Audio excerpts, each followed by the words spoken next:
안녕하세요. 이슈반장 엄변입니다. 지난 7월 18일에 대법원에서 동성 동반자를 피부양자로 등록할 수 있다는 전원합의체 판결이 나왔습니다. 사실상 혼인관계를 맺고 있는 동성 동반자를 이성 배우자처럼 건강보험 피부양자로 등록할 수 있게 된 건데요. 그동안 동성 부부는 사실혼 관계에 있어도 동성이라는 이유만으로 법적 권리를 행사하는데 많은 제약이 있었죠. 그런데 이제 피부양자 자격이 인정이 되면서 일반적인 사실혼 부부와 다르지 않다고 보고 이성 부부에게 주어지는 법적 권리를 일부나마 인정을 받은 겁니다. 저는 이번 대법원 판결을 보면서 벌써 꽤 오래됐는데 2015년도에 미국에서 나왔던 판결이 기억이 나요. 지난 2015년 6월 26일에 미국 연방대법원에서는 동성 결혼을 허용하는 역사적인 판결이 내려졌었거든요. 이때 이제 백악관에서 이 판결을 축하하면서 무지개 레이저 쇼를 하는 이벤트를 벌이기도 했어요. 그 사진이 아주 기억에 남는데 이 판결로 인해서 미국 50개 주 전역에서는 동성 결혼이 합법화가 되었고 세계적으로는 동성 결혼을 허용하는 21번째 국가가 되었습니다. 우리나라는 서양 국가들에 비해서는 아직까지 보수적인 편이잖아요. 그런데 이런 판결이 나오게 된 데에는 한 사건이 있었습니다.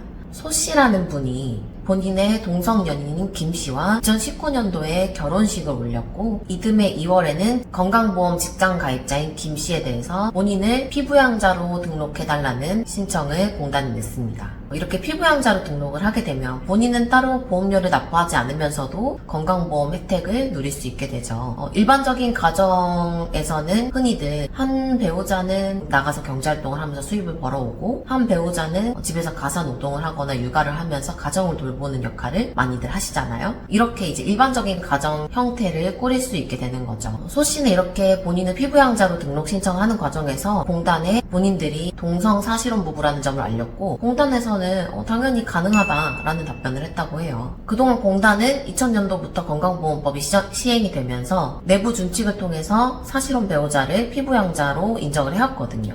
그런데 공단은 돌연 10월 달에 동성 사실혼 배우자를 피부양자로 인정한 것은 업무착오였다고 하면서 소 씨를 지역가입자로 전환을 하고 그동안 부과되지 않았던 보험료를 일괄 청구를 한 거죠. 사실 줬다 뺏는 게 제일 나쁜 건데 처음부터 인정할 수 없다고 했다면 모를까 이렇게 갑자기 피보험자 자격을 뺏고 보험료 부과 처분을 하니 소 씨 입장에서는 굉장히 황당했을 것 같아요. 이에 소 씨는 실질적으로 혼인관계인데도 동성이라는 이유만으로 피보험자 자격을 인정하지 않는 것은 피부양자 제도의 목적에 어긋난다고 하면서 공단에 대해서 본인에게 부과한 보험료 부과 처분을 취소해달라는 행정소송을 냈습니다. 그럼 판결은 어떻게 나왔을까요? 1심 재판부에서는 혼인은 여전히 남녀의 결합을 근본으로 하고 이를 달리 동성의 결합에까지 확장하도록 해석할 만한 근거가 없다고 하면서 원고, 그러니까 소씨 패소 판결을 내렸습니다. 이에 소씨는 바로 항소를 했고요. 하지만 2심 재판부의 판결은 달랐습니다.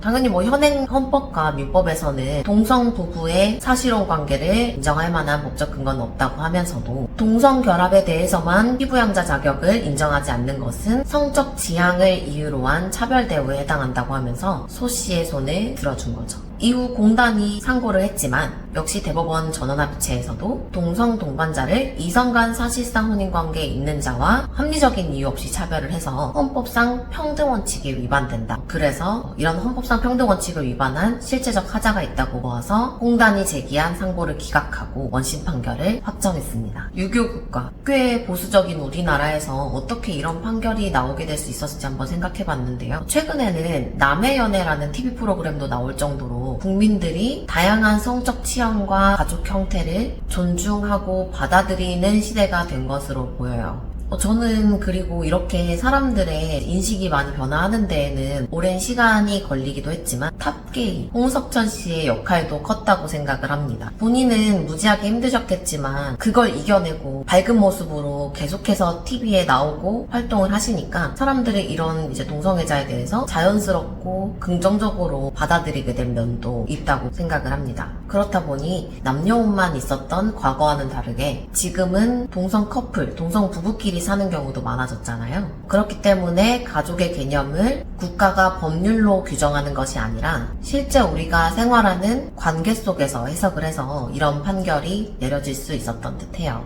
이번 판결로 사실상 혼인관계에 있는 동성부부의 법적 권리가 다른 사회적 보장 제도로도 확대될 수 있을지 귀추가 주목됩니다.